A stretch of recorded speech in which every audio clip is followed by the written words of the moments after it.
Hi friends, ಎಲ್ರಿಗೂ ನಮಸ್ಕಾರ. ನಾವಿವತ್ತು ಕರ್ಜಿಕಾಯಿ ಅಥವಾ ಪಪ್ಸ್ ಏನಂತೀರಾ ಗೊತ್ತಿಲ್ಲ. ಇದು ನಾವು ಕರ್ಜಿಕಾಯಿ ಅಂತೀವಿ ಬೆಂಗಳೂರು ಸೈಡು, ಉತ್ತರ ಕರ್ನಾಟಕದಲ್ಲಿ ಪಪ್ಸ್ ಅಂತಾರೆ. ಹೇಗೆ ಮಾಡೋದು ಅಂತ ನೋಡುವ ಬನ್ನಿ.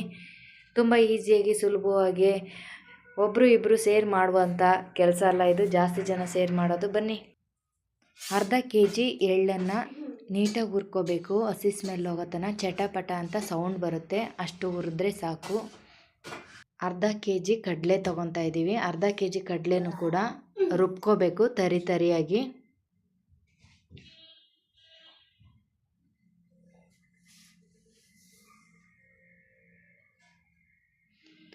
ಅರ್ಧ kg ಒಣ ಕೊಬ್ಬರಿ, ಇದನ್ನು ಕೂಡ ಹಸಿ ಸ್ಮೆಲ್ ಹೋಗೋ ತನಕ ಹುರ್ಕೋಬೇಕು. ನಿಮ್ಮ ಹತ್ರ ತುಪ್ಪ ಇದ್ದರೆ ತುಪ್ಪ ಜಾಸ್ತಿ ಹಾಕ್ಕೊಂಡು ಹುರ್ಕೋಬೋದು.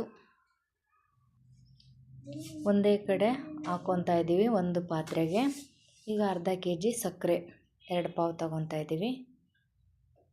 ಇದನ್ನು ಕೂಡ ರುಬ್ಕೋಬೇಕು. ಸಕ್ಕರೆ ದಪ್ಪ ಇದ್ದರೆ ಅದು ತಿನ್ನೋದಕ್ಕೆ ಸರಿಯಾಗೋದಿಲ್ಲ ಅಂತ ನಾವೆಲ್ಲದನ್ನು ರುಬ್ಬಿ ಹಾಕ್ತೀವಿ. ಈಗ ಅರ್ಧ kg ಸೂಜಿ ರವೆ ತೊಗೊಂಡಿದ್ದೀವಿ. ಇದನ್ನು ಕೂಡ ತುಪ್ಪದಲ್ಲಿ ಅಥವಾ ಬೆಣ್ಣೆಯಲ್ಲಿ ಹುರ್ಕೋಬೇಕು. ನಾವು ಅದು ಹಾಕಿದ್ದೀವಿ, ಸ್ಕಿಪ್ ಆಗಿಬಿಡ್ತು.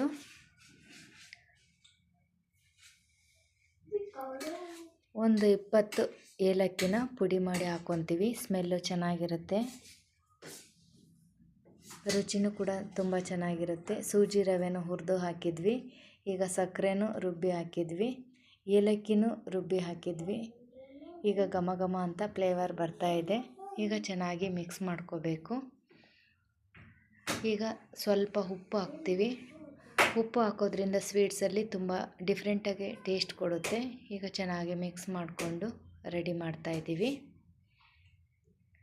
ಸ್ವೀಟ್ಸ್ ನಿಮಗೆ ಎಷ್ಟು ಬೇಕು, ಜಾಸ್ತಿ ಸ್ವೀಟ್ಸ್ ತಿಂತೀರ ಮನೆಯಲ್ಲಿ ಮಕ್ಕಳೆಲ್ಲ ಅಂದರೆ ಸ್ವಲ್ಪ ಜಾಸ್ತಿ ಹಾಕ್ಕೊಳ್ಳಿ. ನಮಗೆ ಇಷ್ಟು ಸಾಕು ಅನ್ನಿಸ್ತು. 2 ಪಾವು, ಅರ್ಧ kg ಸ್ವಲ್ಪ ಜಾಸ್ತಿ ಇತ್ತು, 2 ಪಾವು ತೊಗೊಂಡ್ವಿ. ಚೆನ್ನಾಗಿದೆ ಅನ್ನಿಸ್ತು. ಓಕೆ, ಈಗ ಸೈಡಿಗೆ ಎತ್ತಿಟ್ಟು ಮೈದಾನ ಕಲಿಸ್ಕೊಳ್ಳೋಣ. ಮೈದಾನ 1 kg ತೊಗೊತಾ ಇದ್ದೀವಿ. 1 kg ತಗೊಂಡು ಸ್ವಲ್ಪ ಉಪ್ಪು ಹಾಕಿ ಸ್ವಲ್ಪ ಅರಿಶಿನ ಹಾಕಬೇಕು. ಹಾಕಿ ಚೆನ್ನಾಗಿ ಚಪಾತಿ ಕಲಿಸ್ತೀವಲ್ಲ ಅದಕ್ಕೆ ಕಲಿಸ್ಕೊಂಡು ಎತ್ತಿಟ್ಕೊತಾ ಇದ್ದೀವಿ. 1-2 ಸ್ಪೂನ್ ಆಯಿಲ್ ಹಾಕೋದ್ರಿಂದ ಮೆದುವಾಗುತ್ತೆ ಮೈದಾ ಹಿಟ್ಟು. ಮೆದುವಾದರೆ ಉಜ್ಜುವಾಗ ಸುಲಭವಾಗಿ ಉಜ್ಜುತ್ತೆ. ಕಲಸಿ ಆದಮೇಲೆ ಒಂದು ಕವರ್ ಒಳಗಡೆ ಅರ್ಧ ಗಂಟೆ ರೆಸ್ಟ್ ಮಾಡೋಕ್ಕೆ ಸೈಡಿಗೆ ಎತ್ತಿಟ್ಕೊಳ್ಳಿ.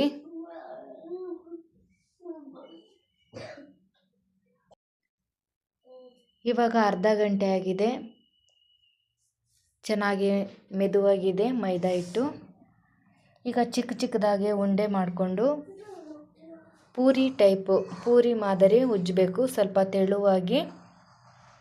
ಇದಕ್ಕೆ ಸ್ವಲ್ಪ ಸಮಯ ಜಾಸ್ತಿ ಇರಬೇಕು, ಜನ ಕೂಡ ಜಾಸ್ತಿ ಇರಬೇಕು. ನಾವು 3 ಜನ ಸೇರಿ ಮಾಡ್ತಾಯಿದ್ದೀವಿ.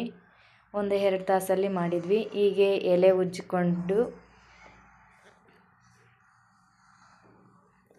ಲಟ್ಟಣಿಗೆಗೆ ಒಂದು ಕವರ್ ಕಟ್ಟೋದ್ರಿಂದ ಅಂಟೋದಿಲ್ಲ, ಕೆಲಸ ಫಾಸ್ಟ್ ಆಗುತ್ತೆ. ದೊಡ್ಡದಾಗಿರುವ ಮಣಿ ಇಟ್ಕೊಂಡು ಈ ರೀತಿ 10 ಎಲೆ ಒಂದೇ ಸರಿ ಹಾಕ್ಕೊಂಡು ಹೀಗೆ ಸುಲಭವಾಗಿ ಆ ನೀರು ಹಚ್ಚಬೇಕು. ಸೈಡಿಗೆ ನೀರಲ್ಲಿ ಸ್ವಲ್ಪ ಮೈದಾ ಹಿಟ್ಟನ್ನು ಕಲಿಸ್ಕೊಂಡು ಹಚ್ಚೋದ್ರಿಂದ ಬೇಗ ಅಂಟು ಹಿಡಿಯುತ್ತೆ. ಹೀಗೆ ನಾವು ಮಾಡ್ತಾಯಿದ್ದೀವಲ್ಲ, ಈಗ 1 ಸ್ಪೂನ್ ಸಹಾಯದಿಂದ ಎಲ್ಲ ಎಲೆಗೂ 1 ಸ್ಪೂನ್ ಹಾಕ್ಕೊಂಡು ಪಪ್ಸನ್ನು ರೆಡಿ ಮಾಡ್ಬೋದು.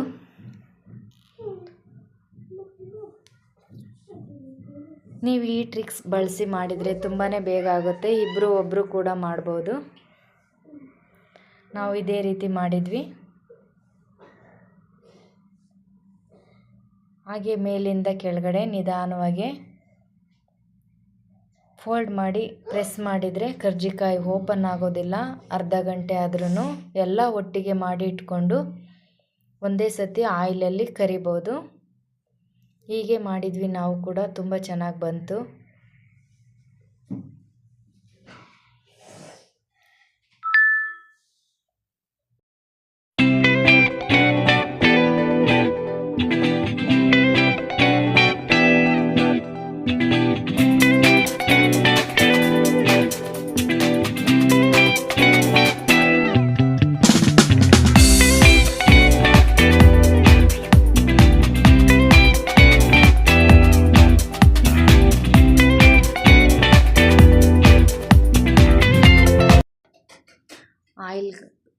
ಲೋ ಫ್ಲೇಮ್ ಇಟ್ಕೊಬೇಡಿ, ಹೈ ಫ್ಲೇಮಲ್ಲಿ ಇಟ್ಕೊಂಡು ಚೆನ್ನಾಗಿ ಒಂಬಣ್ಣ ಬರೋ ತನಕ ಉರಿಬೇಕು. ಈಗ ಹುರಿದಾಗಿದೆ. ಈಗ ಒಂದು ಬಾಕ್ಸಲ್ಲಿ ಸೇವ್ ಮಾಡಿ ಇಡ್ತಾ ಇದ್ದೀವಿ. ತುಂಬ ಚೆನ್ನಾಗಿ ಬಂತು. ಈ ವಿಡಿಯೋ ಇಷ್ಟ ಆಗಿದ್ದರೆ ಒಂದು ಲೈಕ್ ಕೊಡಿ, ಹಾಗೆ ಸಬ್ಸ್ಕ್ರೈಬ್ ಮಾಡ್ಕೊಳ್ಳಿ, ಸಪೋರ್ಟ್ ಮಾಡಿ. ನಿಮ್ಮ ಫ್ರೆಂಡ್ಸು ಫ್ಯಾಮಿಲಿ ಫಂಕ್ಷನ್ ಮಾಡ್ತಾರೆ ಅಂದರೆ ಅವರಿಗೆಲ್ಲ ಶೇರ್ ಮಾಡಿ. ಇದೇ ಥರ ಕರ್ಜಿಕಾಯಿ ಮಾಡ್ಕೊಂಡು ತಿನ್ನಿ. ಬಾಯ್, ಥ್ಯಾಂಕ್ ಯು.